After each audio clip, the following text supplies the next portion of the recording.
ओम सभी को नमस्ते। आइए आज हम विषय लेकर चलते हैं अपनी वैदिक संस्कृति का, कि अपनी वैदिक संस्कृति कितनी महान है या पूर्व में कितनी महान रही है। वैदिक संस्कृति जिसको आज एक सनातन रूप में भी व्यक्ति कहते हैं, जिसको सनातन धर्म भी कहते हैं, उसको ही वैदिक संस्कृति कहते हैं। वैदिक संस्कृति कितनी महान थी। अगर आज हम उसी चीज़ों पर लौट कर आए, उसका विचार करें कि वैदिक संस्कृति कितनी महान थी, हमारे पूर्वज कैसे अपने जीवन में उसको आचरण में, चरित्र में रखते थे, उसी अनुसार वेदों के अनुसार वैदिक संस्कृति के अनुसार अपना जीवन चलाते थे। और जब तक हमारे पूर्वज वैदिक संस्कृति के अनुसार अपना जीवन यापन करते थे, अपने जीवन की दिनचर्या करते थे, उन्हीं नैतिक मूल्यों का पालन करते थे, तब तक वो महान थे। उनकी महानता पूरे विश्व में थी। और इसीलिए राष्ट्र जब तक वैदिक संस्कृति के अनुसार चलता था, जब तक यह अपना राष्ट्र, अपना देश विश्व गुरु कहलाता था।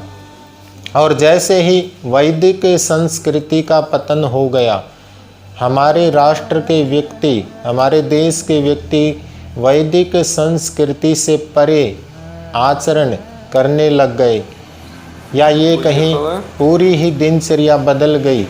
वे दिनचर्या, वे आचरण, वे चरित्र नहीं बचा, तब से राष्ट्र का पतन हो गया। और यहाँ मैं एक बात और कहना चाहूँगा कि राष्ट्र में आज जो बहुत सारी उल्टी चीज़ें चली हुई हैं, जैसे बार बार एक समस्या आ रही है जिसमें एक धर्मांतरण भी बहुत बड़ा रूप है, जिसमें कहा जाता है कि इस रूप में धर्मांतरण हो जाता है, किया जाता है। उसका भी मुख्य कारण है कि आज जो हिंदू समाज के नौजवान लड़के हैं या लड़की हैं, वे अपने ठीक धर्म के स्वरूप को नहीं जानते। अगर वे धर्म के स्वरूप को जानते हों, अगर वे ये जानते हों कि हमारी वैदिक संस्कृति कितनी महान रही है, तो कदापि भी वो ऐसा कदम नहीं उठाएंगे। और उसमें मुख्यतः बहुत बड़ा कारण रहा है कि जो वैदिक संस्कृति हमारे राष्ट्र में गुरुकुलों के द्वारा दी जाती थी, आज उसका साधन नहीं बचा। आज हिंदू समाज के जितने भी लड़के हैं, लड़कियां हैं, वे सब स्कूलों में पढ़ते हैं, बाद में कॉलेज आदि में पढ़ते हैं। और इनमें कहीं से भी जो अपनी श्रेष्ठ संस्कृति, वैदिक संस्कृति है, उसका स्वरूप या उसका ज्ञान या उसके श्रेष्ठ गुण नहीं बताए जाते, इसलिए ऐसे कदम उठाए जाते हैं।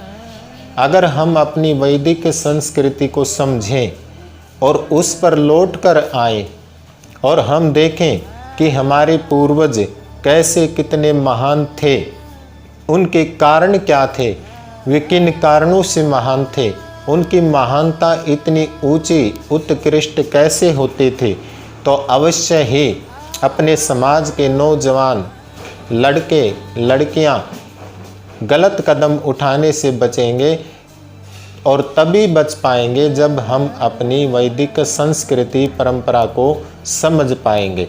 और आगे के विषयों में, आगे की वीडियो में हम एक एक पहलू बड़ी गंभीरता से लेंगे और वे बताने का प्रयास करेंगे कि अपने पूर्वज कैसे अपनी वैदिक संस्कृति परंपरा के कारण महान थे, और उनके महान होने के कारण ही यह राष्ट्र कैसे विश्व गुरु कहलाता था।